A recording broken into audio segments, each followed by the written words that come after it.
राम राम सा साथियों। स्वागत है आपका अपने चैनल शेखावटी कोचिंग रेनवाल में। और मैं आज आपकी क्लास लेकर आया हूँ राजस्थानी भाषा और साहित्य के बारे में। आज की जो अपनी क्लास होगी वो होगी राजस्थानी भाषा, बोलियां और इसके साहित्य के बारे में। तो चलिए बिना समय वेस्ट किए स्टार्ट करते हैं अपनी आज की क्लास। राजस्थानी भाषा की शैली।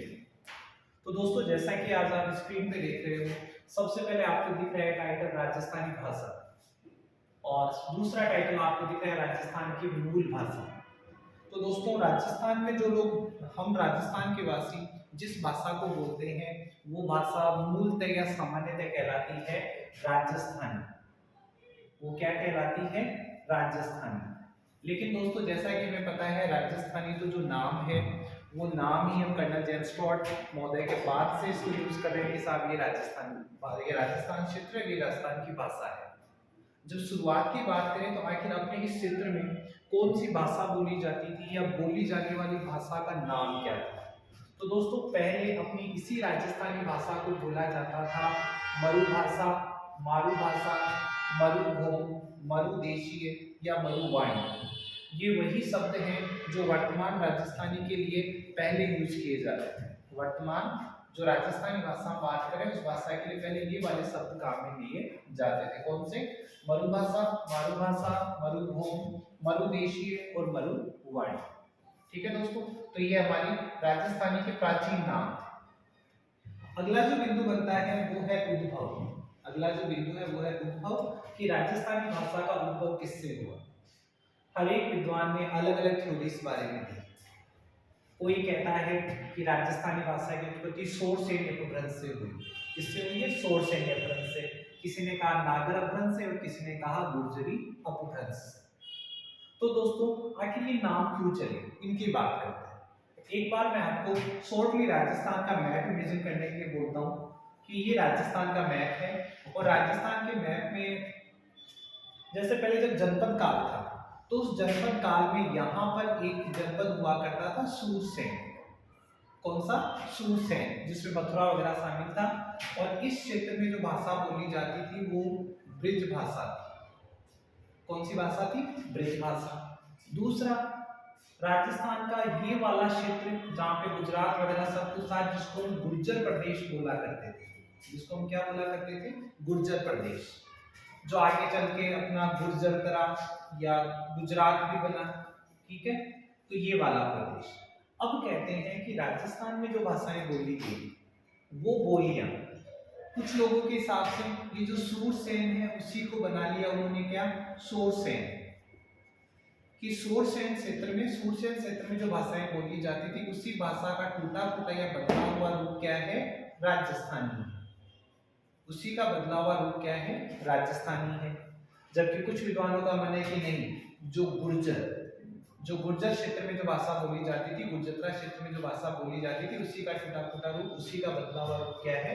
राजस्थानी।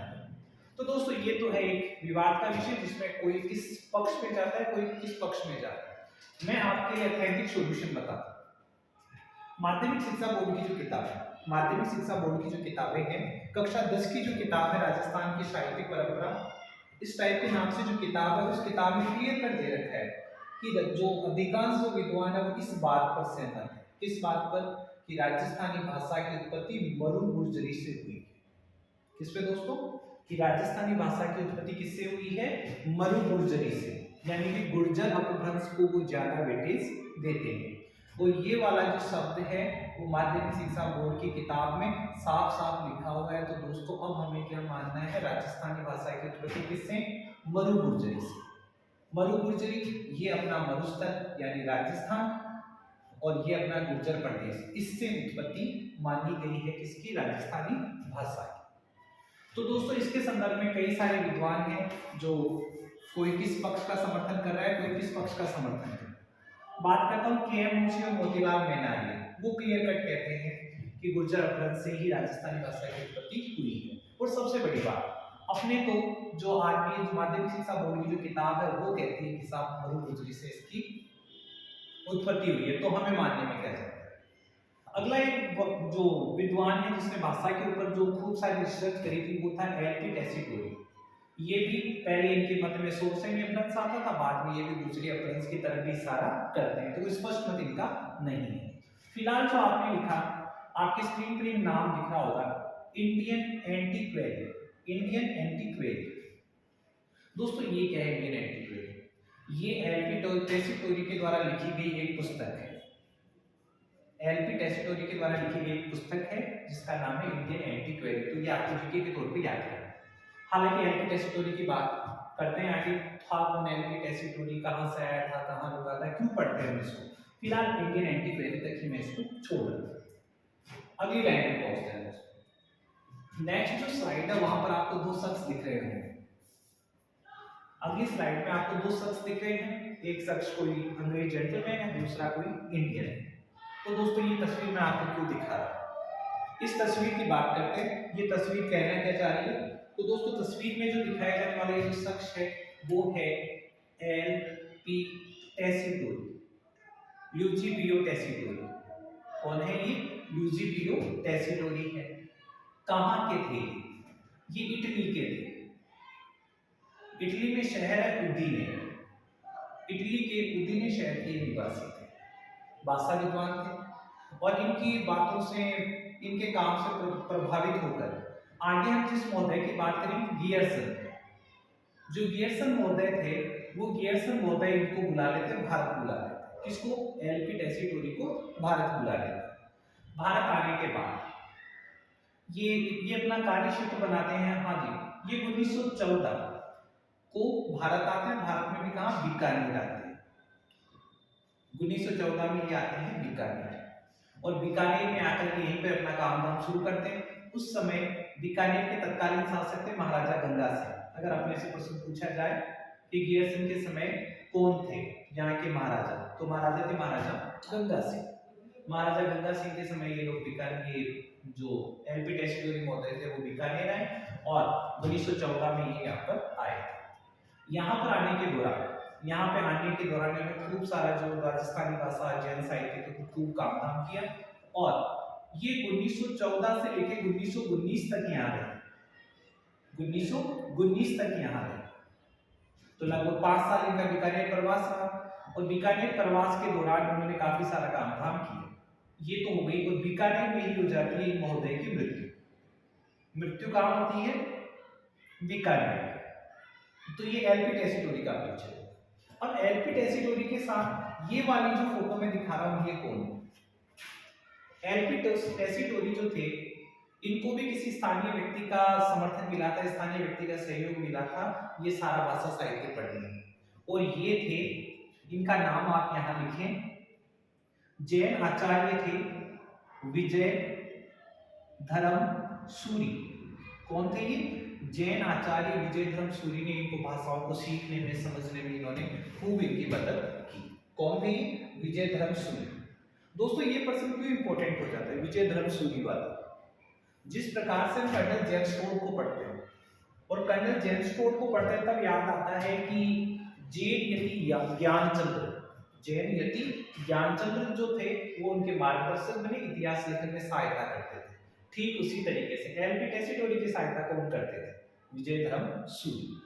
ठीक है दोस्तों, ये थे अपने एलपी टेसीटोरी। अब आगे एलपी टेसीटोरी को क्यों पढ़ते हैं, यहाँ तक क्लियर था? एलपी टेसीटोरी, इटली में इनका जन्म हुआ, उदयनी शहर में। गियर्सन महोदय ने इनको बुलाया था इंडिया। 1914 में बीकानेर आए महाराजा गंगा सिंह के शासनकाल में आए। 1914 से 1919 तक रहे और 1919 में इनकी मृत्यु हो जाती है कहां पर? बीकानेर। इनके कार्य की या सहायक की बात करें तो विजय धर्म सूरी जो जैन विद्वान थे उन्होंने इनकी खूब सहायता की। अब जो एलपी टेसीटोरी थे वो राजस्थान में क्या क्या करते थे, कहां कहां हम इनको याद करते हैं? जो एलपी टेसीटोरी थे, एलपी टेसीटोरी ने, अगर हम बात करें तो एलपी टेसीटोरी ने जो अपना पृथ्वीराज राठौर था, पृथ्वीराज राठौर जिनको कन्हैयालाल सेठिया पीथल कहते हैं, कन्हैयालाल सेठिया क्या कहते हैं? पीथल। उनको पृथ्वीराज राठौर ने कहा डिंगल का हैरोस। क्या कहा दोस्तों? डिंगल का हैरोस का। ये प्रश्न भी काफी रिपीट होता है कि डिंगल का हैरोस कहलाता है पृथ्वीराज राठौर। पृथ्वीराज राठौर को डिंगल का हैरोस कहा किसने? तो एलपी टेसीटोरी महोदय ने कहा था। और आपको पता है पट्टीलाल राठौर की रचना थी बेली कृष्ण रुक्मणी। कौन सी थी? बेली कृष्ण रुक्मणी, जिसकी रचना उन्होंने कहां पर करी थी? गागरोनगढ़ में करी थी। कहां करी थी दोस्तों?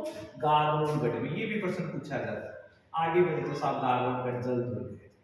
ठीक है, फिलहाल अपने चैप्टर में ये चीजें शामिल नहीं होती। फिलहाल हम चलते हैं कि एलपी टेसीटोर ने, और उनकी पुस्तक का नाम क्या था? शुरू में आया था इंडियन एंटीक्वेट। इंडियन एंटीक्वेट। चलिए आगे बढ़ते हैं। हमारा बिंदु चल रहा था, हमारा बिंदु ये चल रहा था कि राजस्थानी भाषा को पहले मरु भाषा कहा जाता था। मरु भाषा, मरुभो, मरुवाणी, मरुदेशी, ये सब कहा जाता था। और जो कई सारे विद्वान कहते थे ये नागर अपभ्रंश से हुई है, कुछ लोग कहते थे शोरसेनी अपभ्रंश, कुछ लोग कहते थे गुर्जर अपभ्रंश। और फिर हमने क्या डिसाइड किया कि ये मरु गुर्जरी अपभ्रंश से चालू हुई है। किससे हुई है? मरु गुर्जरी अपभ्रंश से। तो मरु गुर्जरी हमने उद्भव तो मान लिया, फिर हमने मोतीलाल नेहरिया, मुंशी जी का नाम लिया, और फिर अब आ जाते हैं कि आखिर ये हमें मरु भाषा का इतिहास देखना है। क्या देखना है? मरु भाषा का इतिहास। क्या है कि मरु भाषा शब्द में कहां मिला? तो दोस्तों स्क्रीन पे आपको दिख रहा है, दो नाम दिख रहे हैं, उद्योतन सूरी और कुवलयमान। उद्योतन सूरी और कुवलयमान क्या है ये सब चीजें? तो दोस्तों 835 ईस्वी में, 835 ईस्वी में, ठीक है, 835 ईस्वी में कुलवैमाल नामक एक ग्रंथ लिखा गया। क्या लिखा गया? कुलवैमाल नामक एक ग्रंथ। और लिखा किसने था? उद्योतन सूरी ने। किसने लिखा दोस्तों? उद्योतन सूरी ने कुलवैमाल लिखा था। और कुलवैमाल 835 ईस्वी में लिखा था। हाल ही में मैं जिस किताब का रेफरेंस आपको दे रहा हूं वो इसे 914 विक्रम संवत भी कह रही है। क्या कह रही है? 914 विक्रम संवत। जो सही तो प्रतीत नहीं होता, क्योंकि विक्रम संवत में भी हम लोग केवल 57 प्लस करते हैं, लेकिन यहाँ 57 से ज्यादा का डेट आ रहा, हो सकता है किताब की मिस्टेक को। 835 ओके है। तो उद्योतन सूरी ने कुलवैमाल नामक एक ग्रंथ लिखा, और उस ग्रंथ लिखा था 835 ईस्वी में, और उस ग्रंथ में इन्होंने 18 भाषाओं का उल्लेख किया। कितनी भाषाओं का दोस्तों? 18 भाषाओं का उल्लेख किया था। किसमें? उद्योतन सूरी रचित कुलवैमाल नामक ग्रंथ में। और उन 18 भाषाओं में से एक भाषा कौन सी थी दोस्तों? मरु भाषा थी। वो भाषा कौन सी थी? मरु भाषा। समझ में आ गई पहली लाइन का मीन्स? सबसे पहले मरु भाषा नाम का जो शब्द है वो हमें कहाँ मिला? कुवलयमाल नामक ग्रंथ में मिला, जो उद्योतन सूरी के द्वारा लिखी गई थी। ठीक है, पहला बिंदु अपना क्लियर होता है। ध्यान रखना, उद्योतन सूरी, कुवलयमाल, 835, 18 भाषाएं, और 18 भाषाओं में एक मरु भाषा। ओके। दूसरा है अब्दुल फजल। अब्दुल फजल ने लिखी थी आईने अकबरी, जो लगभग 15वीं सदी की है। 15वीं क्या दोस्तों? 16वीं सदी की है। ठीक है, ये 16वीं सदी की रचना है। और 16वीं सदी की रचना में भी आईने अकबरी ने भी, अब्दुल फजल ने भी इस ग्रंथ में मरु भाषा का नाम लिया। इसका मतलब मरु भाषा थी तो सही, जिसे हम आज राजस्थान कहते हैं वो पहले कहते हैं मरु भाषा थी। और मरु भाषा अब्दुल फजल ने अपनी आईने अकबरी में इस नाम का उल्लेख किया है। 17वीं सदी में एक पुस्तक लिखी गई, नो बोली छंद। कौन सी पुस्तक? नो बोली छंद। और नो बोली छंद में भी मरु भाषा का उल्लेख मिलता है। किसका उल्लेख मिलता है? मरु भाषा का। और 18वीं सदी में अठदेश गुजरी, अठदेश गुजरी नामक जो पुस्तक है, जो रचना है, इस रचना में भी हमें नाम मिलता है किसका? मरु भाषा। तो दोस्तों ये इतिहास था मरु भाषा शब्द का। ये इतिहास था किसका? मरु भाषा शब्द का, कि आखिर राजस्थानी भाषा जिसे पहले मरु भाषा कहा जाता था वो कहाँ हमें सबसे पहले देखने को मिला। सबसे पहले उद्योतन सूरी की कुवलयमाल में 18 भाषाओं का उल्लेख किया था, एक मरु भाषा थी। अबुल फजल ने किया, नो बोली छंद में हुआ, अठदेश गुजरी में हुआ। ठीक है दोस्तों, चलिए आगे बढ़ते हैं। अब ये तो बातें हो गई पहले। अब आप स्क्रीन पे देख पा रहे हैं मैं बात करने वाला हूं किसके बारे में? जॉर्ज अब्राहम गियर्सन के बारे में। किसके बारे में? जॉर्ज अब्राहम गियर्सन के बारे में मैं बात करने वाला हूं। जॉर्ज अब्राहम गियर्सन किस लिए फेमस है? ये भी भाई एक तरीके से क्या कह सकते हैं? भाषा वैज्ञानिक। ये क्या थे? भाषा वैज्ञानिक थे, जॉर्ज अब्राहम गियर्सन। और जॉर्ज अब्राहम गियर्सन ने क्या किया था? सबसे पहले इन्होंने मरु भाषा के लिए कौन से शब्द का प्रयोग किया? राजस्थानी शब्द का प्रयोग किया था। सबसे पहले राजस्थान क्षेत्र में बोली जाने वाली भाषाओं के लिए राजस्थानी शब्द का प्रयोग किसने किया था? जॉर्ज अब्राहम गियर्सन ने किया था। ये दोस्तों सेम वैसा ही क्वेश्चन हो गया जैसे राजस्थान के लिए या सबसे पहले राजस्थान शब्द का प्रयोग कर्नल टोड ने किया। किसने किया? कर्नल टोड ने। वैसे ही राजस्थानी भाषा या यूं कहें कि मरु भाषा के लिए राजस्थानी शब्द का प्रयोग सबसे पहले किसने किया? जॉर्ज अब्राहम गियर्सन महोदय ने किया। ठीक है दोस्तों, एक क्वेश्चन ये आप याद रखें। फिर दूसरा काम इन्होंने क्या किया? तो इनका दूसरा जो काम था वो था उन्होंने यहाँ की भाषाओं को पढ़ा, इनका अध्ययन किया और वैज्ञानिक आधार पर इनको बांटा। इनको वैज्ञानिक आधार पर इनका अध्ययन और वर्गीकरण, इनका अध्ययन और वर्गीकरण ये किसने किया? जॉर्ज अब्राहम गियर्सन ने किया। हमें कैसे पता लगा कि इन्होंने काम किया? इन्होंने एक किताब लिखी थी, the linguistic survey of India, the linguistic survey of India, जो 1912 में प्रकाशित हुई थी। इसमें उन्होंने इन भाषाओं के वर्गीकरण के बारे में, इनके बारे में काफी कुछ लिखा था। दोस्तों यहाँ पे एक प्रश्न फिर मुझे बोल रहा है कि आखिर ये प्रश्न भी मैं आपके साथ शेयर करूं। भाषाओं के मामले में जो स्थान जॉर्ज अब्राहम गियर्सन का है, चित्रकला के मामले में वही स्थान किसका है? आनंद कुमार स्वामी का। किसका है दोस्तों? आनंद कुमार स्वामी का है।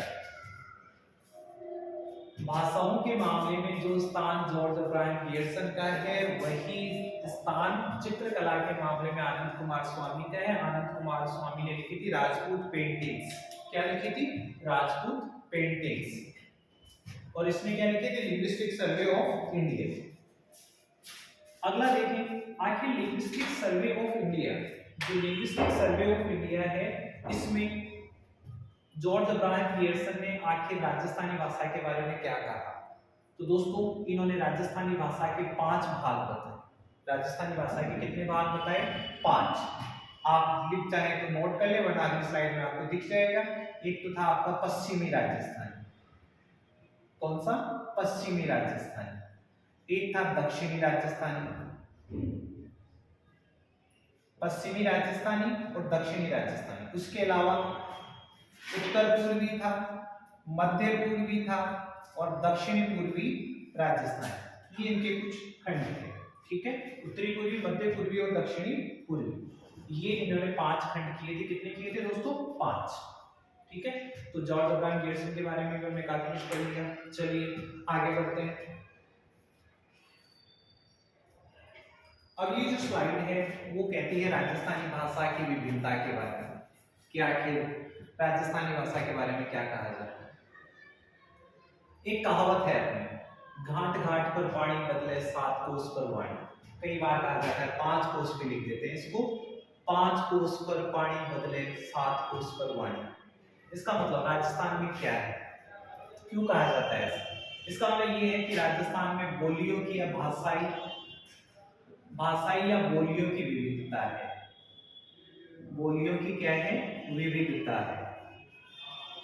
ये इस बात को दर्शाता है, ये जो उक्ति है किस बात को दर्शाती है? राजस्थान की भाषाई या बोलियों की विविधता को दर्शाती है।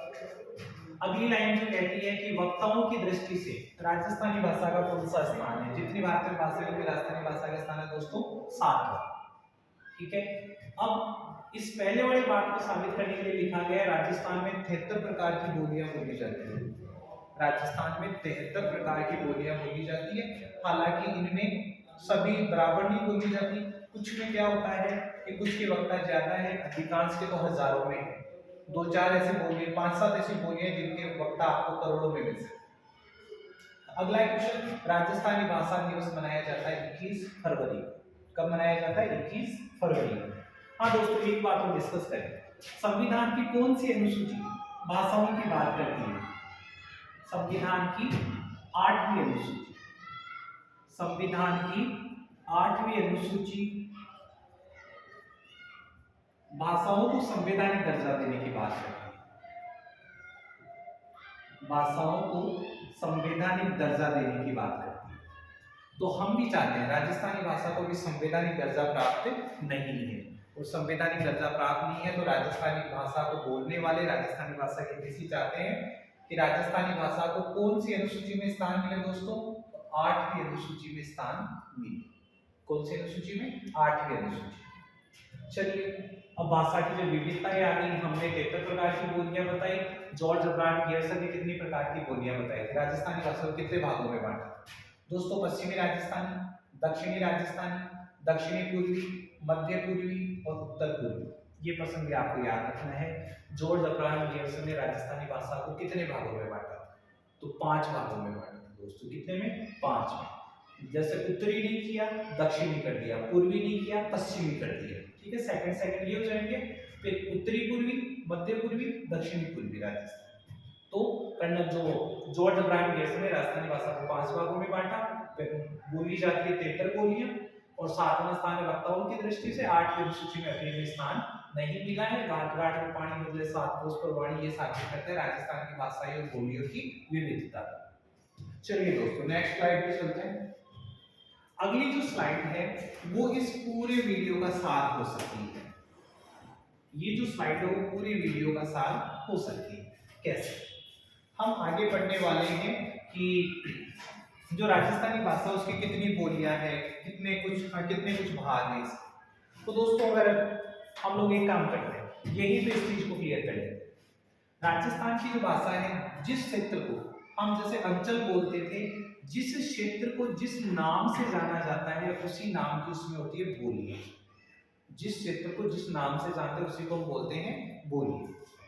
ठीक है, जैसे एक बार मैं लाइन खींच रहा हूं यहां से, ये वाली मैं लाइन खींच रहा हूं और इसको यहां तक ले रहा हूं और फिर एक लाइन में यहां कर रहा हूं।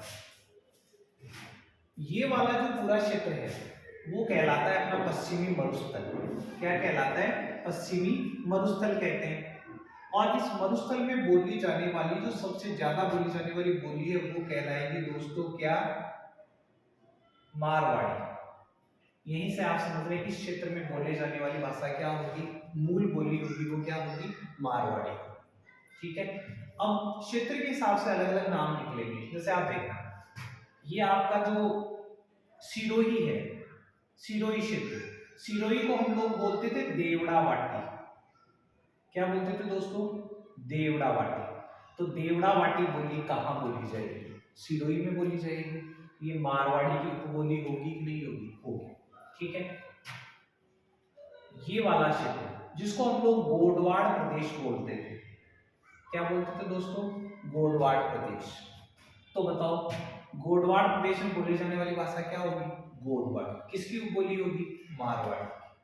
ठीक है, सीकर चूरू झुंझुनू, इस क्षेत्र को हम क्या बोलते हैं? शेखावाटी। इसको हम क्या बोलेंगे? शेखावाटी। तो यहाँ पे कौन सी भाषा बोली जाएगी? शेखावाटी बोली जाएगी। तो शेखावाटी बोली का क्षेत्र पता लग गया आपको, चूरू झुंझुनू सीकर। अब बच गई अपनी मारवाड़ी। मारवाड़ी में भी देखो, हालांकि गंगानगर और मारवाड़ को हमने वैसे छोड़ दिया, बाकी अगर यहाँ पर हम बोलेंगे तो कौन सी भाषा बोलेंगे भाई? पंजाबी संस्कृति, तो पंजाबी भाषा बोल लेंगे थोड़ी। बाकी बीकानेर में कौन सी मारवाड़ी बोली जाती है? तो बीकानेर को हम भौतिक खंडों में थड़ी कहते थे। क्या कहते थे दोस्तों? थड़ी कहते थे।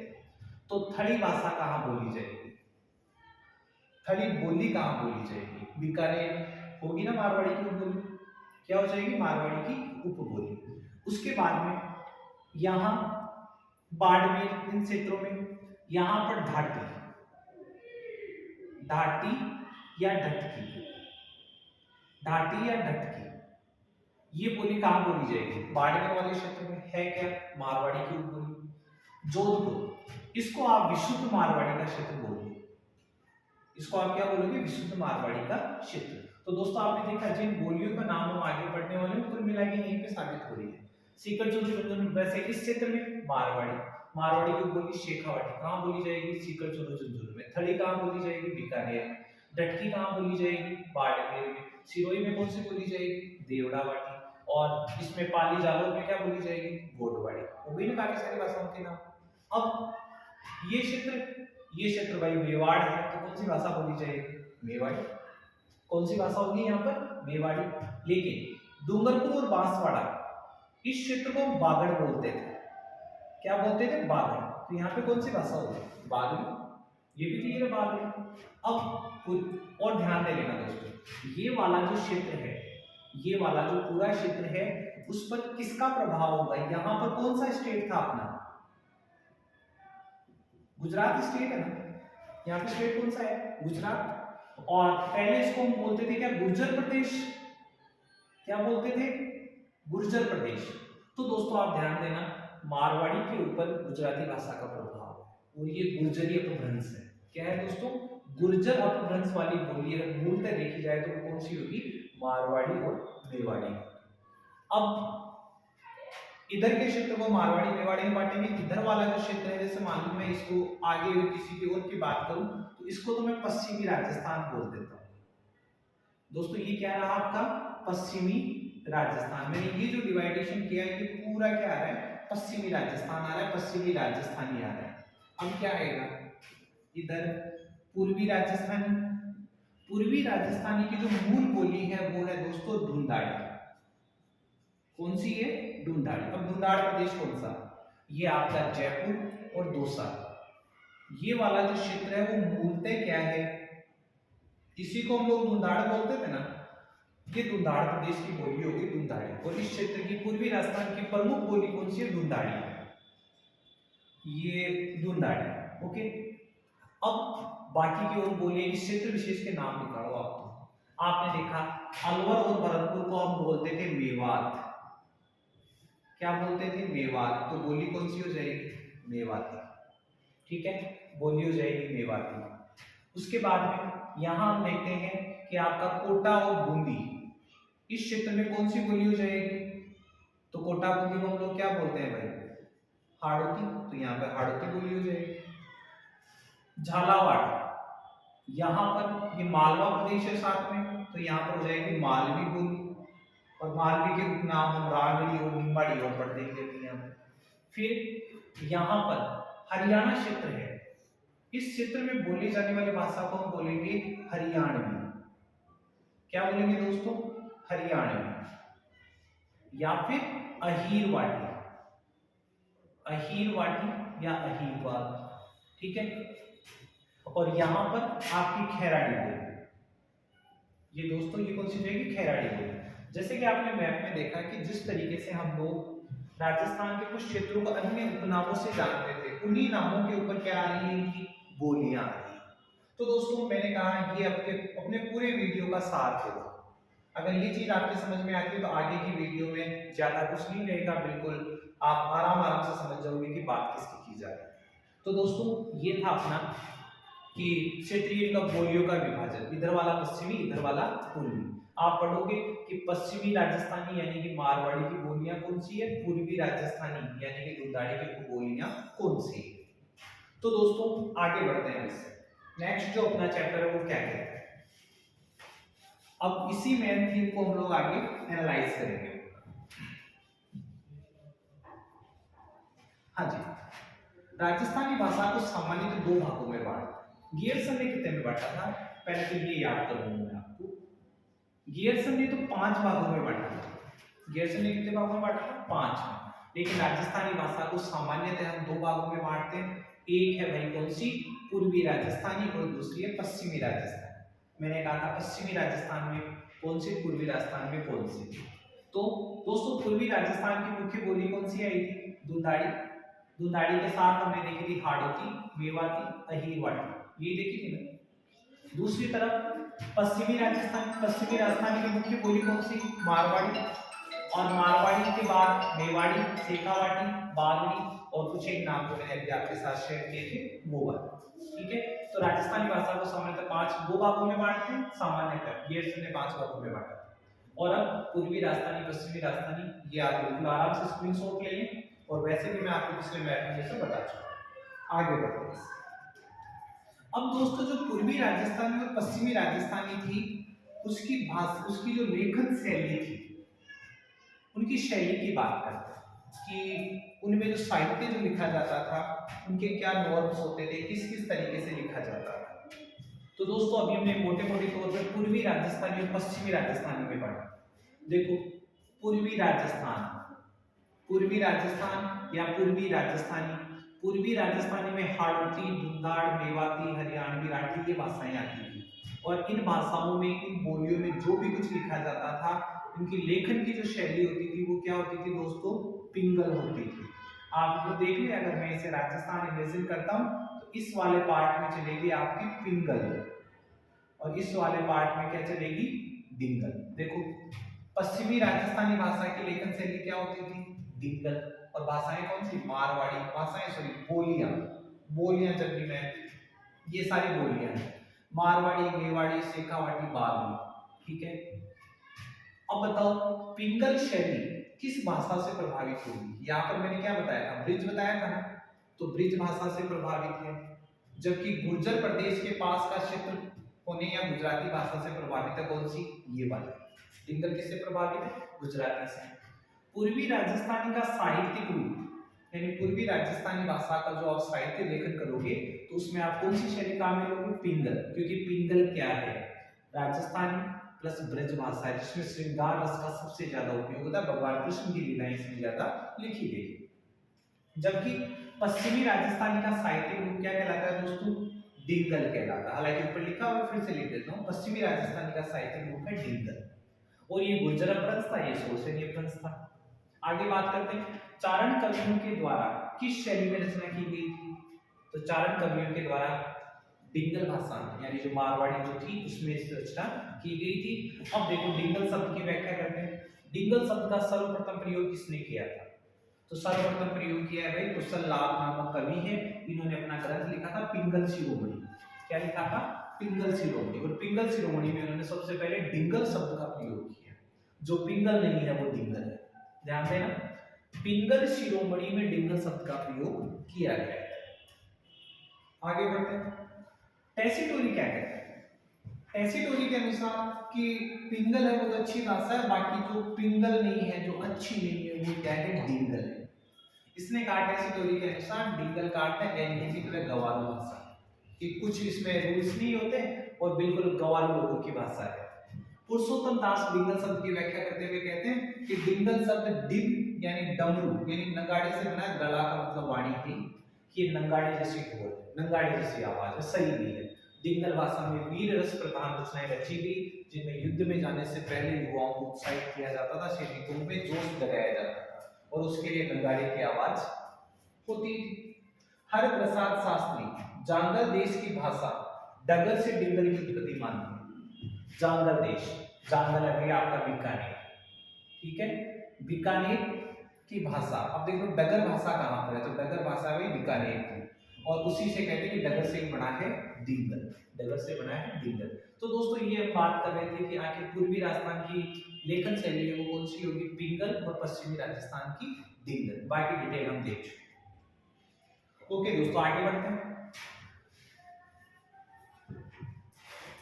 डिंगल शब्द का सबसे पहला प्रयोग किसने किया, डिंगल शब्द का सबसे पहला प्रयोग किसने किया, तो दोस्तों डिंगल शब्द का सबसे पहले प्रयोग एक साहित्य लेखन शैली के रूप में कवि बांकीदास ने किया। किसने किया, कवि बांकीदास। और इनकी रचना का नाम था कुकवि बत्तीसी। कुकवि बत्तीसी नामक ग्रंथ में कविराज बांकीदास ने डिंगल शब्द का प्रयोग किया। ये वही बांकीदास है जिन्होंने रचना लिखी थी आयो अंग्रेज मुलक रे ऊपर, ठीक है। अब है डिंगल का हेरोस। ये प्रश्न मैंने भी आप शुरू में आपके साथ शेयर किया था। डिंगल का हेरोस किसे कहा जाता है, तो ये एलपी टेसीटोरी में पृथ्वीराज राठौर बीकानेर वाले को क्या कहा था, डिंगल का हेरोस कहा था, डिंगल भाषा का प्रसिद्ध कवि कहा था। अब वही प्रश्न आ गया, पृथ्वीराज राठौर ने क्या किया, पृथ्वीराज राठौर ने बेली कृष्ण रुक्मिणी की रचना की। किसकी रचना की थी, बेली कृष्ण रुक्मिणी, रचनाकार पृथ्वीराज राठौर, ठीक है। और इसी को पांचवा वेद और 18वां पुराण कहा जाता है। किसको, बेली कृष्ण रुक्मिणी। बात कर रहे थे बेली कृष्ण रुक्मिणी की रचना कहाँ हुई थी भाई, गागौर दुर्ग में हुई थी, क्योंकि अकबर ने पृथ्वीराज राठौर को गागौर का किलेदार बना रखा था, ठीक है। आगे कुछ नाम आ रहा है, पीथल, पाथल, ये क्या है दोस्तों, पीथल पृथ्वीराज राठौर को कहा है पीथल, किसने, कन्हैयालाल सेठिया ने। पाथल किसे कहा, महाराणा प्रताप को। किसने कहा, कन्हैयालाल सेठिया ने। कब कहा, किसने कहा, तो ये इन्होंने कहा, उनकी जो रचना है पाथल पीथल। वो कविता आपने सुनी होगी, हरे घास की रोटी के जब बन मिलाओ ले पाए नानो सो हम जो चीख पड़े राणा रसो ये दुख जाए, ये वही वाली रचना है दोस्तों। वैसे अगर कन्हैयालाल सेठी की और रचनाओं की बात करें तो धरती दोहरारी ये उन्हीं की रचना थी, ठीक है। सुजानगढ़ चूरू के थे कन्हैयालाल सेठी। चलिए आगे बात करते हैं। हाँ, ये स्लाइड रिपीट होगी, वैसे मैं बता दूं वक्ताओं की दृष्टि से राजस्थानी भाषा का स्थान है 7वां। राजस्थान में बोली जाने वाली कुल बोलियां हैं कितनी, 73। और राजस्थानी भाषा दिवस 21 फरवरी को मनाया जाता है। हाँ दोस्तों, ये क्वेश्चन भी मेरे दिमाग में आ रहा है, राजस्थानी भाषा की लिपि क्या है। ये तो भाषा है और हर एक भाषा की क्या होती है, लिपि होती है। राजस्थानी भाषा की लिपि क्या है दोस्तों, राजस्थानी भाषा की लिपि है महाजनी। कौन सी लिपि है दोस्तों, महाजनी। महाजन बड़िए को बोलते थे तो इसी का नाम हो गया दोस्तों बड़ियावटी। क्या नाम हो गया इसका, बड़ियावटी। और जो बड़िया थे, महाजन थे, वो अपनी लैंग्वेज को, अपने अक्षरों को खूब घुमा घुमा के मोड़ मोड़ के लिखा करते थे, इसीलिए इसका नाम हो गया दोस्तों मुड़िया लिपि। क्या, मुड़िया लिपि। अगर आपसे पूछा जाए राजस्थानी भाषा की लिपि कौन सी है तो महाजनी, बड़ियावटी, मुड़िया लिपि। और अगर इस लिपि के आविष्कारक की बात करें तो दोस्तों वो थे टोडरमल। कौन थे, टोडरमल। टोडरमल कौन हुआ करते, अकबर के नवरत्नों में से एक होते थे, ठीक है। काफी समझदार, आर्थिक समझ वाले व्यक्ति थे। और इन्हीं टोडरमल को महाराणा प्रताप के खिलाफ, महाराणा प्रताप को समझाने के लिए चौथे नंबर पर भेजा गया। जलाल खान, मानसिंह, भगवंत दास और टोडरमल। अंतिम दूत कौन थे, शांति दूत, टोडरमल थे। इन्होंने जो स्थायी बंदोबस्त, जो भूमि बंदोबस्त की जो नीति थी वो भी इन्होंने लागू की। तो दोस्तों फिलहाल अपना क्वेश्चन है भाषा लिपि। राजस्थानी भाषा की भाषा लिपि क्या है, लिपि क्या रहेगी दोस्तों, महाजनी, बड़ियावटी या मुड़िया लिपि, जिसका आविष्कार किसने किया था, टोडरमल ने किया था। अब आगे बढ़ते हैं हम अपनी जो भाषाएं हैं उनके बारे में। वही बात मुझे फिर से रिपीट करनी पड़ेगी, बट करूंगा मैं आपके लिए। सबसे पहले भाषा की बात करें मारवाड़ी, पश्चिमी राजस्थान की भाषा है। फिर एक लाइन खींच देता हूं, ये आपका सीकर चुरू झुंझुनू और ये वाला क्षेत्र, ये लो, इस वाले पार्ट को हम कहेंगे पश्चिमी राजस्थान और यहाँ पर बोली जाएगी पश्चिमी राजस्थानी। इस क्षेत्र की जो प्रमुख बोली है वो बोली कहलाएगी दोस्तों मारवाड़ी। क्या कहलाएगी, मारवाड़ी। मैंने पहले भी कहा था पूरे क्षेत्र में मारवाड़ी बोली जाती है, अलग अलग रूपों में बोली जाती है। शेखावाटी बोली जाती है, यहाँ पर देवड़ावाटी, यहाँ पर गोटवाड़ी, यहाँ पर विशुद्ध जो मारवाड़ी है, यहाँ पे डटकी है, यहाँ पर थली है, ये सारी। तो दोस्तों सबसे पहले बात करेंगे मारवाड़ी। तो मारवाड़ी कहाँ बोली जाती है, पश्चिमी राजस्थान में बोली जाती है। सर्वाधिक क्षेत्रफल पर आप देखो, आधे से ज्यादा राजस्थान में बोली जाती है, तो सर्वाधिक क्षेत्रफल पर बोली जाती है। मानक बोली, अगर राजस्थानी भाषा, अगर हम बात करें कि राजस्थानी भाषा को सबसे सटीक रूप में कौन सी बोली उद्घाटित करती है, तो वो है कौन सी, मारवाड़ी। राजस्थानी भाषा की सबसे मानक बोली है वो मारवाड़ी। ध्यान रखना, राजस्थानी भाषा की मानक बोली, जवाब होना चाहिए आपका मारवाड़ी, ठीक है। अब यहाँ तो हर जगह मारवाड़ी के अलग अलग रूप थे, लेकिन मेरा प्रश्न है विशुद्ध मारवाड़ी कहाँ बोली जाती है। मैंने कहा था दोस्तों जोधपुर में बोली जाती है विशुद्ध मारवाड़ी, शुद्ध मारवाड़ी बोली जाती है जोधपुर में। बाकी तो इसके अलग अलग रूप है, अलग अलग अभ्यास है। मारवाड़ी भाषा पे किस बड़ी भाषा का प्रभाव होगा, ये वाला पार्ट दोस्तों, कौन सा, गुर्जर अपभ्रंश। श्योर है, गुर्जर अपभ्रंश। साहित्यिक शैली कौन सी है, डिंगल। अभी काफी देर तक हमने पढ़ा था इस क्षेत्र की जो बोली भाषाएं हैं, बोलियों में डिंगल शैली में रचना होगी और इधर वाली में पिंगल में, ठीक है दोस्तों। तो ये हो गया आपका मारवाड़ी, पश्चिमी राजस्थान की भाषा। आगे बढ़ते हैं कि पश्चिमी राजस्थान की जो मारवाड़ी भाषा है, इस मारवाड़ी भाषा में और उपबोलियां कौन कौन सी है। इसकी उपबोलियों के नाम देखो, थली बीकानेर में बताई थी, डटकी बताई थी आपको बाड़मेर साइड वाली, खेराड़ी भीलवाड़ा के आसपास वाली, गोडवाड़ी कहाँ बताई थी, सिरोही देश में, जालोर पाली में, और शेखावाटी सीकर चुरू झुंझुनू में, देवड़ावाटी तो भी रही थी, कोई बात नहीं, वो भी आ जाएगी। तो ये इसकी उपबोलियां, आपसे पूछे थली, डटकी, खेराड़ी, गोडवाड़ी, शेखावाटी क्या है, तो ये है मारवाड़ी की उपबोलियां। बात करते हैं मारवाड़ी भाषा में रचनाएं कौन कौन सी हुई, तो राजियारे सोरठे, राजियारे सोरठे। राजियारे सोरठे का रचनाकार कौन था, राजिया या कोई और, तो दोस्तों वो थे कृपाराम खिड़िया। कौन थे, कृपाराम खिड़िया।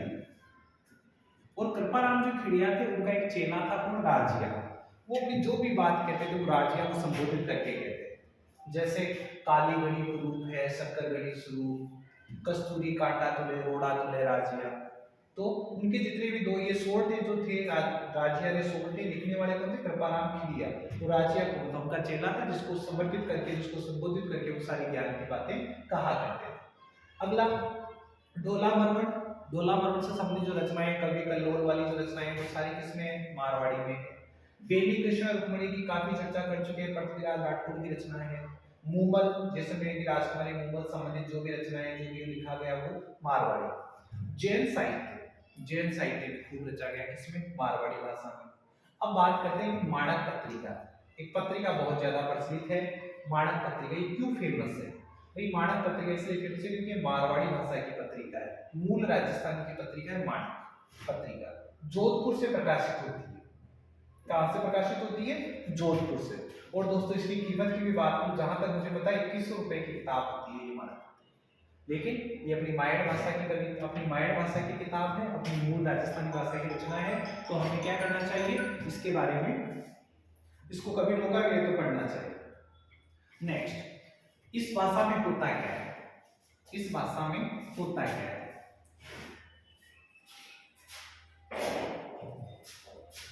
इस भाषा में जो संबंध सूचक शब्द होते हैं, का, के, की, जैसे भाई का, बहन का, तो उनकी जगह क्या बोला जाता है, रा, रो, री। आपने सुना होगा राजस्थानी गानों में बाईसा रा बीरा, ये बोला जाता है बाईसा रा बीरा। तो बाईसा का मतलब क्या हो गया, बाईसा रा यानी बाईसा का बीरा, बीरा यानी भाई। तो यहाँ पर संबंध सूचक शब्दों को रा, रो, री इनसे व्यक्त किया जाता है। के लिए को क्या कहा जाता है, ने। बोलते हैं कि करने गए हो, करता नहीं गए हो। तो जैसे कोई बच्चा बोलता है कहाँ गया था, क्या मतलब पढ़ने गया था, पढ़ने, यानी ने का मतलब होता है के लिए। तो राजस्थानी भाषा में ने का मतलब है के लिए। वर्तमान काल, वर्तमान काल को तो है से या छ से व्यक्त करते हैं, काइंच है या काइंच है। ओके। भूतकाल, भूतकाल को व्यक्त करते हैं हो से, कुण हो, क्या हुआ, जैसे मान लो कुण हो, तो हो का मतलब है पास्ट यानी कि था। बाकी में, मा, मारो, थारो ये सारे वर्ड मारवाड़ी के हैं। ये देखो आप, भविष्य काल के लिए, फ्यूचर टेंस के लिए मारवाड़ी में कौन सा वर्ड यूज होता है, वो होता था दोस्तों शु। जैसे काल जयपुर जाशु, काल जयपुर जाशु। अब आज नहीं, काल पटाशु। आप लोग अगर चैनल से जुड़ा रहे तो बता, और कई सारी बातें बताशु। तो जो शु शब्द है वो दोस्तों मारवाड़ी का भविष्य का, वो क्या है, मारवाड़ी का भविष्य का। चलिए इससे आगे निकलते हैं। अब आ गई है मारवाड़ी भाषा की उपबोलियां, मारवाड़ी भाषा की उपबोलियां। फिर दोस्तों एक बार आपके लिए छोटा सा मैप रिवीजन करता हूं। आपके लिए मारवाड़ी वाला क्षेत्र था, देव, सबसे पहले बात करता हूं गोडवाड़ी, पाली और जालोर का क्षेत्र, पाली और जालोर। यहाँ पर जो भाषा बोली जाएगी वो कौन सी होगी, गोडवाड़ी, जिसको हम लूणी बेसिन कहते थे, जिसको गोडवाड़ प्रदेश कहते हैं, गोडवाड़ प्रदेश की भाषा गोडवाड़ी। मारवाड़ी की उपबोली है भाई, साबित कर चुके हम लोग। नरपति नाले ने रचना करी थी बीसल देव रासो, बीसल देव रासो नामक जो ग्रंथ है वो गोडवाड़ी भाषा में लिखा गया है। ये ध्यान रखना, ये क्वेश्चन आपके लिए इंपॉर्टेंट हो सकता है। बीसल देव रासो की रचना नरपति नाले ने की थी, भाषा कौन सी होगी, गोडवाड़ी। नेक्स्ट क्वेश्चन कहते हैं देवड़ा वाटी। तो देवड़ा वंशी जो राजपूत थे वो कहाँ थे दोस्तों, सिरोही में। तो सिरोही क्षेत्र में बोली जाने वाली भाषा क्या होगी, देवड़ा वाटी। और देवड़ा वाटी को भी हमने क्या बोला है, मारवाड़ी की उपबोली कहा है, कोई इशू नहीं है। अगला शेखावाटी, शेखावाटी कहाँ बोली जाएगी, सीकर, चूरू, झुंझुनू। ये सीकर, ये झुंझुनू और ये चूरू, इस क्षेत्र में बोली जाने वाली भाषा क्या होगी, शेखावाटी, सीकर, चूरू, झुंझुनू। इस भाषा पर प्रभाव किसका होगा दोस्तों, इस भाषा पर प्रभाव, एक तरफ से इसके ऊपर मारवाड़ी भाषा प्रभाव डाल रही है, तो दूसरी तरफ यहाँ पर बहुत नजदीक में क्या आ गया, धुंधाड़ प्रदेश आ गया, जयपुर आ गया। तो जयपुर वाली भाषा भी इसके ऊपर प्रभाव डालती है, इसीलिए शेखावाटी क्षेत्र में छ भी बोल देते हैं और है भी बोल देते हैं, दोनों चीजें बोल दी जाती है। तो मारवाड़ी व धुंधाड़ी भाषा के प्रभाव का मिश्रण वाली बोली कौन सी है दोस्तों, शेखावाटी। बिकॉज शेखावाटी के बिल्कुल पास में जयपुर आ गया, इस तरह देखें तो मारवाड़ आ गया। तो ये हो गई आपकी मारवाड़ी की बोली। अगली बोली की बात करें, और अगली जो बोली है दोस्तों वो है मेवाड़ी। अगली जो बोली है वो है दोस्तों मेवाड़ी। मेवाड़ क्षेत्र में बोली जाती है। उदयपुर, चित्तौड़गढ़, प्रतापगढ़, भीलवाड़ा, राजसमंद। भीलवाड़ा, राजसमंद, चित्तौड़गढ़, उदयपुर, प्रतापगढ़, इस क्षेत्र में बोली जाने वाली भाषा कौन सी है? मेवाड़ी। मेवाड़ में बोली जाती है मेवाड़ी। शैली, साहित्य लेखन की शैली कौन सी होगी? वैसे ये पश्चिमी राजस्थानी में आती है तो साहित्य लेखन कौन सी शैली में होगा? पिंगल शैली में होगा। प्रभाव किस भाषा का पड़ेगा? यहाँ पे कौन सी भाषा, यहाँ पे कौन सा क्षेत्र है आपका? गुर्जर प्रदेश है, गुर्जरता प्रदेश है, गुजरात प्रदेश है, तो गुजराती भाषा का प्रभाव होगा। दोस्तों ध्यान रख लेना, इधर वाली भाषाओं में प्रभाव गुजराती भाषा का, यहाँ वाली भाषाओं पर प्रभाव होगा किसका? ब्रिज भाषा का। किसका? ब्रिज भाषा। अब महाराणा कुंभा, महाराणा कुंभा ने जो नाटक लिखे थे उनमें से 4 जो नाटक थे उन 4 नाटकों में कमोबेश मेवाड़ी भाषा का, मेवाड़ी सॉरी भाषा नहीं, मेवाड़ी बोली का प्रयोग किया गया, मेवाड़ी बोली में लिखे गए। महाराणा कुंभा के 4 नाटकों की जो बोली थी वो भाषा थी, वो क्या थी? मेवाड़ी बोली थी। ठीक है। फिर कीर्ति स्तंभ प्रशस्ति, कीर्ति स्तंभ प्रशस्ति में भी मेवाड़ी भाषा सॉरी मेवाड़ी बोली का प्रयोग किया गया। हालांकि लिपि तो एक होती है लेकिन मेवाड़ी लेजेंड लिखा गया। और कीर्ति स्तंभ प्रशस्ति के रचनाकार, ये प्रश्न आपके लिए हो सकता है। कीर्ति स्तंभ प्रशस्ति के रचनाकार थे दोस्तों कौन? आत्री और उसका पुत्र महेश। आत्री पुत्र महेश ये कीर्ति स्तंभ प्रशस्ति के रचनाकार। ठीक है दोस्तों, तो महाराणा कुंभा के नाटक और कीर्ति स्तंभ प्रशस्ति इनमें मेवाड़ी बोली का प्रयोग किया गया। मेवाड़ी बोली में सब कुछ लिखा गया, जो डायलॉग्स थे, जो भी बातें थी, मेवाड़ी बोली में लिखी गई। अगला जो वर्ड है आपके सामने वो धावड़ी बोली। आपसे पूछ रहे हैं धावड़ी बोली कहाँ बोली जाती है? तो दोस्तों उदयपुर में बोली जाने वाली, उदयपुर लोकल में बोली जाने वाली जो भाषा है वो कौन सी है दोस्तों? धावड़ी। ध्यान देंगे, वो भाषा है कौन सी? धावड़ी। कीर्ति स्तंभ आत्रिपुत्र महेश ने लिखा था और ये मेवाड़ी भाषा में। महाराणा कुंभा के 4 नाटक वो भी मेवाड़ी भाषा में। इस पर प्रभाव है गुजराती भाषा का, लेखन शैली है डिंगल और दूसरी प्रमुख बोली है मारवाड़ी के बाद दूसरी प्रमुख बोली है। चलिए नेक्स्ट पे चलते हैं। अगली भाषा है बागड़ी। हम अभी इसी क्षेत्र की भाषाओं पे चल रहे थे। अभी तक हम लोगों ने ये कवर कर लिया था पूरा, फिर हमने अब ये वाला कवर कर लिया पूरा। अब क्या बचा? बागड़ी। और बागड़ी भाषा बागड़ प्रदेश में बोली जाएगी, डूंगरपुर और बांसवाड़ा क्षेत्र में बोली जाएगी। इस पर प्रभाव किसका होगा? ऑब्वियसली गुजराती भाषा का होगा। ठीक है। गियरसन ने इस भाषा को भीली भाषा कहा है, क्योंकि डूंगरपुर बांसवाड़ा में क्या है? भील जनजाति भी है, तो आदिवासी है, तो इसको कहा भीली भाषा। इसमें च और छ को स बोला जाता है और था को बोला जाता है दोस्तों हत्तो। था को क्या बोला जाता है? हत्तो बोला जाता है। आपको डूंगरपुर बांसवाड़ा की बोली कहें तो वो बागड़ी बोली होगी, गुजराती भाषा का प्रभाव है। नेक्स्ट चलते हैं। अब अपना नंबर आ रहा है धुंधाड़ी, यानी पूर्वी राजस्थान की बोली। समझ रहे होंगे दोस्तों। अब हमें बात करनी है इस वाले क्षेत्र की। ये वाला जो क्षेत्र है आपका वो किस में आएगा? धुंधाड़ी। और धुंधाड़ मोस्टली धुंधाड़ है यहाँ पर, और इसके आसपास की जो बातें हैं वो पूर्वी राजस्थान की बोली। पूर्वी राजस्थान की बोली धुंधाड़ी कहाँ बोली जाती है? जयपुर, अजमेर, टोंक, दौसा। यहाँ देखते हैं किस किस क्षेत्र में। जयपुर, अजमेर, टोंक, दौसा, ये वाला क्षेत्र है दोस्तों धुंधाड़ी बोली का क्षेत्र। इस पर प्रभाव किसका होगा? धुंधाड़ी का। एक तरफ धुंधाड़ी के ऊपर इस तरफ मारवाड़ी है तो मारवाड़ी का प्रभाव होगा, इस तरफ ब्रिज भाषा है तो ब्रिज भाषा का प्रभाव होगा, और इधर से देखा जाए तो गुजराती, क्योंकि मारवाड़ी के ऊपर किसका प्रभाव है भाई? गुजराती का। ठीक है, तो गुजराती भाषा का प्रभाव भी इस पर होगा। तो मारवाड़ी, ब्रिज और गुजराती तीनों भाषाओं का प्रभाव किस पर है? धुंधाड़ी भाषा पर। जैसे मारवाड़ी में बोला जाता है केम छो, मजा मुझो, तो यहाँ जयपुर में भी काई छे, कट्ठे छे, ये 6 वाले वर्ड बोले जाते हैं। तो आप देख लो 6 गुजराती में बोला जाता है और 6 ही जयपुर वाली भाषा में धुंधाड़ी में बोला जाता है। यहाँ को अंडे बोलते हैं, वहां को बंडे बोलते हैं। ये सारी भाषाएं किसमें आती है भाई? धुंधाड़ी।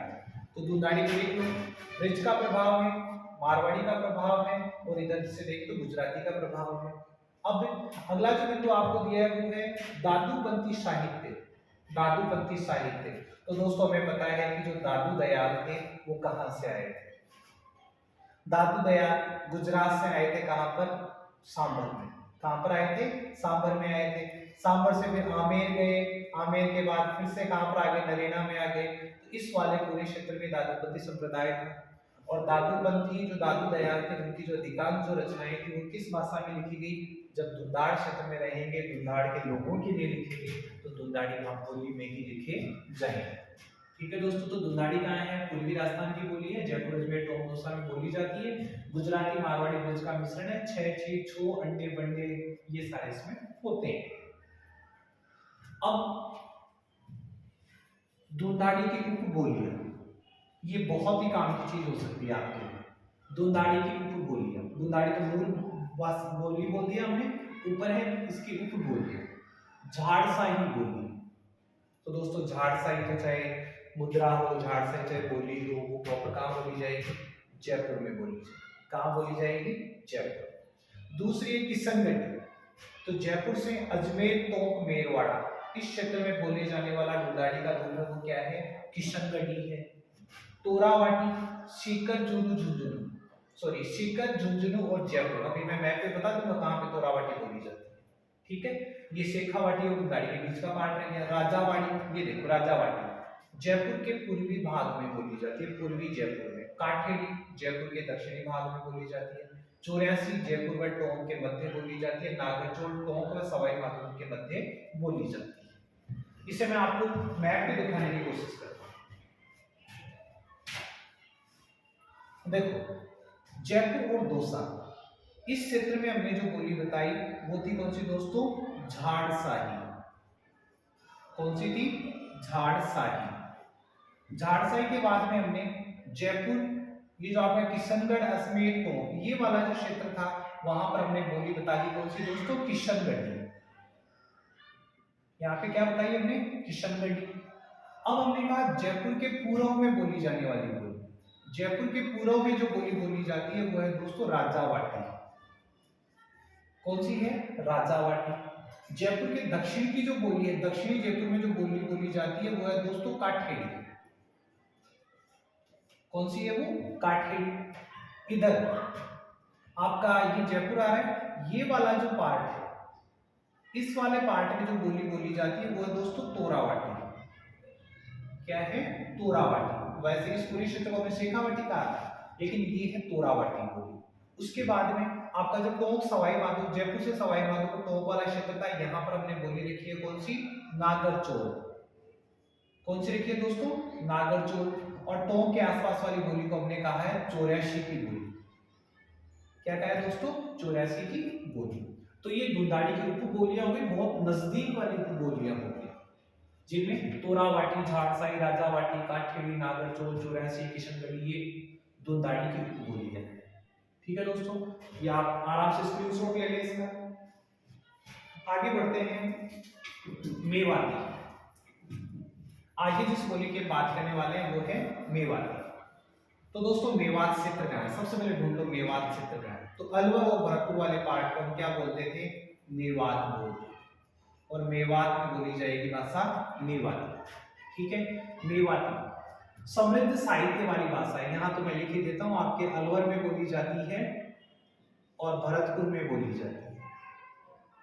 समृद्ध साहित्य, खूब साहित्य रचना हुई इसमें साहित्य लिखने वालों में से जो लालदास जी थे उनकी रचनाएं, दयाभाई, शहजोभाई, चरणदास जी, जितने भी लोक संत हुए उन लोक संतों ने अपनी जितनी भी रचनाएं थी वो कहाँ करी है? इसमें मेवाती भाषा में करी है। लालदास जी का जन्म स्थान अभी हाल ही में पूछा गया था, वो है भाई धोड़ी दूध। धोड़ी दूध गांव में इनका जन्म हुआ था लालदास जी का। ये इनके शिष्य हैं दयाभाई, शहजोभाई, चरणदास। तो समृद्ध साहित्य वाली है कौन सी? मेवाती। और यहाँ पर छे, छो, छी ये वाले वर्ड यूज किए जाते हैं वाक्य के अंदर। ठीक है, तो मेवाती भाषा यहाँ बोली जाएगी और किसकी होगी भाई? धुंधाड़ी की उपबोली है, धुंधाड़ी की उपबोली। आगे मालवी, मालवा क्षेत्र कहां पर है? तो दोस्तों मालवा क्षेत्र है अपना झालावाड़ वाला क्षेत्र, इसको मालवा क्षेत्र कहते हैं। वैसे इस साइड एमपी का मालवा है, एमपी का मालवा। तो ये प्रतापगढ़ झालावाड़ वाले क्षेत्र में बोली जाने वाली बोली कौन सी? मालवी। हालांकि मालवी प्रभावी धुंधाड़ी से भी है। इस पर और किसका प्रभाव होगा? देखो एक तरफ से इस पर प्रभाव है किसका, गुजराती, और दूसरी तरफ से इसके ऊपर प्रभाव है किसका, जो मराठी भाषा है, क्योंकि जो मराठा थे वो मध्य प्रदेश के तो थे, मध्य प्रदेश में जो आपके सिंधिया थे, होलकर थे, ग्वालियर वाले थे, तो वहां पे बोली जाने वाली भाषा है मराठी, तो इस पर मराठी में गुजराती दोनों का प्रभाव है। इसमें हो या ही को क्या बोलते हैं, थो या थी, जैसे वो गए हो तो उसकी जगह बोले हो गयो थो, गई थी, ठीक है, थोती बोला जाता है मराठी और गुजराती। इसमें सबसे इंपॉर्टेंट जो क्वेश्चन होते हैं वो ये है, रांगड़ी और निमाड़ी, रांगड़ी और निमाड़ी, कि रांगड़ी और निमाड़ी किसकी बोलियां हैं, किसकी उपबोलियां हैं। तो दोस्तों ये देखा जाए तो ये मालवी की उपबोलियां हैं, रांगड़ी और निमाड़ी ये मालवी की बोलियां हैं, और जो रांगड़ी भाषा उसको तो कर्कश भाषा बोला जाता है। ये क्या है, कर्कश बोली है, भाषा नहीं सॉरी कर्कश बोली है, और ये दक्षिणी राजस्थान के राजपूतों की भाषा है, दक्षिणी राजस्थान के राजपूतों की बोली है,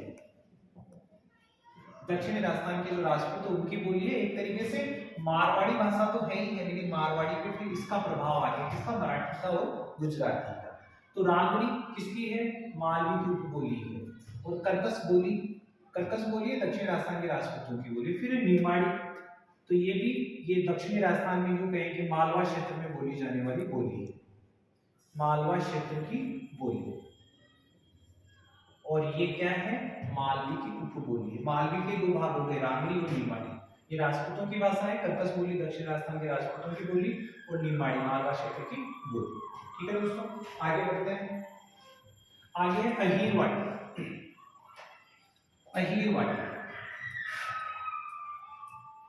तो दोस्तों अहीरवाटी कहाँ रहेगी, अहीर से आपको समझ में आ रहा है, अहीर यानी यादव राज, ठीक है, यादव, और राजस्थान में ये बेल्ट कहाँ रहेगी। अगर हम बात करें, एक बार मैं किसी मैप के थ्रू भी आपको समझा देता हूँ, इसी मैप को लेकर दोस्तों हमें पता है ये वाला जो क्षेत्र था, ये वाला क्षेत्र एक तरीके से यादव, यादव भी कौन से, भगवान कृष्ण के जो वंशज थे, उन कृष्ण के, भगवान कृष्ण के वंशजों के समय ये पूरा क्षेत्र बहुत बड़ा राज्य हुआ करता था, और इन पर यादवों का राज हुआ करता था। इवन अपना करौली भी शामिल कर लेते हैं, मैप में ढंग से नहीं करा, करौली भी शामिल कर लेते हैं। और ये वाला क्षेत्र किसी जमाने में कहलाता था राष्ट्र,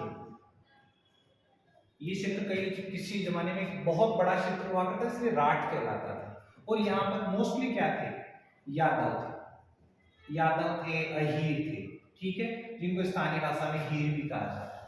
अब धीरे धीरे इस राष्ट्र की गरिमा घटने लगी, राष्ट्र का क्षेत्रफल घटने लगा, और राष्ट्र बन गया दोस्तों राठ।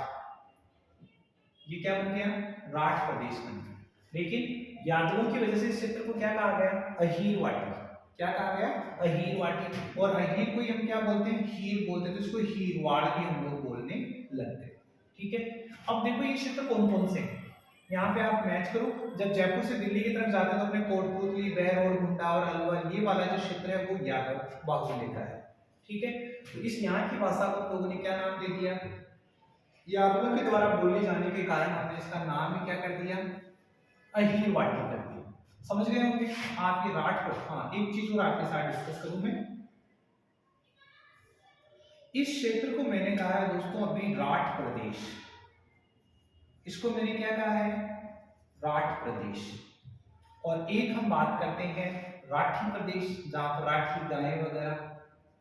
तो ये वाला जो प्रदेश है जिसको हम लाठी सीरीज कहते थे, लाठी सीरीज या लाठी क्षेत्र, वही लाठी सीरीज क्या आता है भाई, राठी क्षेत्र भी आ जाता है। मतलब राठी इस तरफ, राठ उस तरफ, कभी कंफ्यूज मत होना।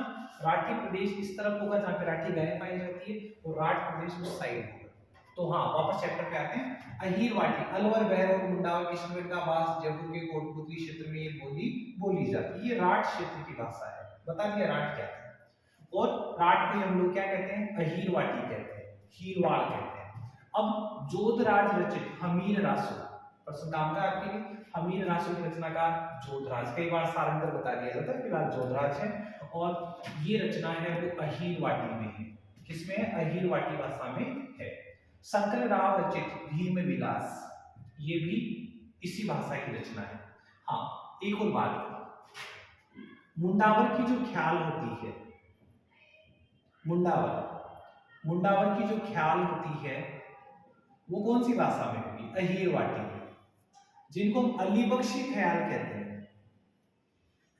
अली बख्शी ख्याल वो भी किस भाषा की होगी? अहीर सॉरी मेरी भाषा का मतलब आप बोली समझे, अहीरवाटी बोली में होगी।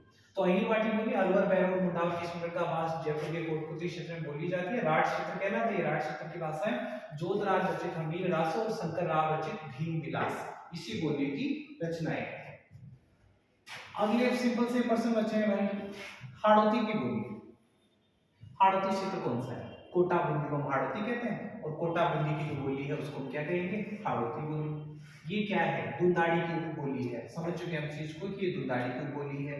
कैलोग कैलोग ने 1875 में व्याकरण लिखा था। कैलोग रचित व्याकरण, ठीक है। कैलोग जो कवि, कैलोग जो क्या बोले उसको, व्याकरणाचार्य, उन्होंने एक रचना करी थी व्याकरण की। कब? 1875 में। और इसमें कहा था कि सबसे अगर कठिन कोई बोली है, सबसे कठिन अगर कोई वर्तनी है, सबसे कठिन कोई बोली है तो वो किसकी है? हाड़ौती की। ध्यान देना दोस्तों, एक तो वर्ड आया कठिन वर्तनी, और एक मैंने अभी थोड़ी देर पहले बोला था कर्कश बोली। दोनों को थोड़ा याद रखना। कठिन वर्तनी हाड़ौती की। हाड़ौती की वर्तनी क्या है? कठिन है। आप ऐसे याद कर लेना यार, हार्ड वर्तनी किसकी? हाड़ौती की। और कर्कश बोली रामगढ़ी।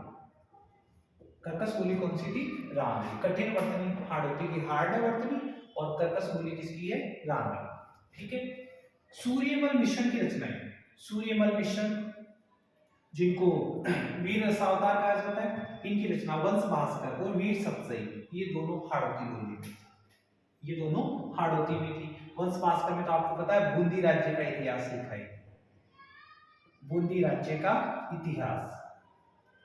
और वीर सतसई में काफी वीर प्रधान जो दोहे उन्होंने लिखे, इला न देलिया अपनी हाल लिया राय, ऊंट सिकावे पालने मरण बधाई माए, इस टाइप के काफी सारे वीर साथी रचनाएं की। चलिए दोस्तों, इससे आगे बढ़ते हैं। अब कुछ और स्थानीय छोटी मोटी जो बोलियां हैं उनकी बात। मैंने कहा था 73 बोलियां बोली जाती है राजस्थान में। कितनी? 73। तो अगला है खेराड़ी और माल खेराड़ी, जगरोती, पंजाबी और ब्रिज भाषा। पहले इसी की बात की, तो ब्रिज भाषा कहाँ बोलेंगे? जिस साइड अपने ब्रिज टच होता है, यानी भरतपुर धौलपुर। हमने तो ये भी पढ़ा है कि ब्रिज संस्कृति का प्रसार कहाँ पर है, तो ये कहाँ पर है? भरतपुर और धौलपुर। पंजाबी भाषा कहाँ बोली जाएगी? पंजाब के टच में कौन? अपने गंगानगर है, तो गंगानगर और हनुमानगढ़ पंजाबी भाषा बोली जाती। जगरोती बोली, जगरोती बोली है दोस्तों करौली में। जगरोती बोली कहाँ बोली जाती है? करौली में बोली जाती है। नया क्वेश्चन है, आराम से उसको आप नोट कर ले। और खेराड़ी में माल खेराड़ी, ये जहाजपुर, भीलवाड़ा, टोंक, बूंदी, इस क्षेत्र की बोली है, जिसको हम बोलते हैं ना कि बनास नदी मैदान का निर्माण करती है, मालपुरा करौली का मैदान और खेराड़ प्रदेश का निर्माण करती है। तो ये वही वाला बनास नदी का अपवाह क्षेत्र है, बनास के मैदान, बनास के मैदान वाली बोली है कौन सी दोस्तों? खेराड़ी या माल खेराड़ी। एक बार मैं आपको मैप से बता दूं कि माल खेराड़ी आपको कहाँ मिलेगा। आप यहाँ पे डाल, बनास नदी को हम यहाँ से स्टार्ट करते थे, और ये बनास नदी आपकी यूं इस तरीके से यहाँ आती थी। तो ये वाला जो क्षेत्र है भीलवाड़ा, बूंदी, टोंक वाला, ये वाला जो क्षेत्र, इस क्षेत्र को हम क्या बोलते थे? खेराड़ या माल खेराड़ बोलते थे। यहीं पे बोली जाती है दोस्तों कौन सी बोली? खेराड़ी बोली। तो दोस्तों ये थी अपनी राजस्थानी भाषा और उसकी बोलियां, राजस्थानी भाषा और बोलियों के बारे में चैप्टर था। दोस्तों उम्मीद करता हूं कि आपको काफी कुछ इसमें समझ में आया होगा। और सबसे काम की बात तो ये है इसमें कि जैसे हम जिन क्षेत्रों को जिन उपनामों से बोलते हैं, उसी नाम की वहां पर क्या बोली जाती है? बोलियां बोली जाती है। तो दोस्तों ये था आज का वीडियो, और उम्मीद करता हूं कि आपको वीडियो पसंद आएगा। और आपसे साथ ही रिक्वेस्ट रहेगी कि आप वीडियो को लाइक, शेयर और सब्सक्राइब करें, ताकि मुझे मोटिवेशन मिलता रहे कि मैं आपके लिए ऐसे ज्ञानवर्धक वीडियो बहुत ज्यादा उत्साह के साथ आपके सामने पेश करता रहूं। एक बार फिर से आप सबको, राजस्थानी भाषा अपनी माइंड भाषा है, ज्यादा से ज्यादा इसका उपयोग करें, तभी इसको संविधान की 8वीं अनुसूची में दर्जा मिल सकेगा। तो जय मायड़ भाषा, जय राजस्थान, राम राम सा।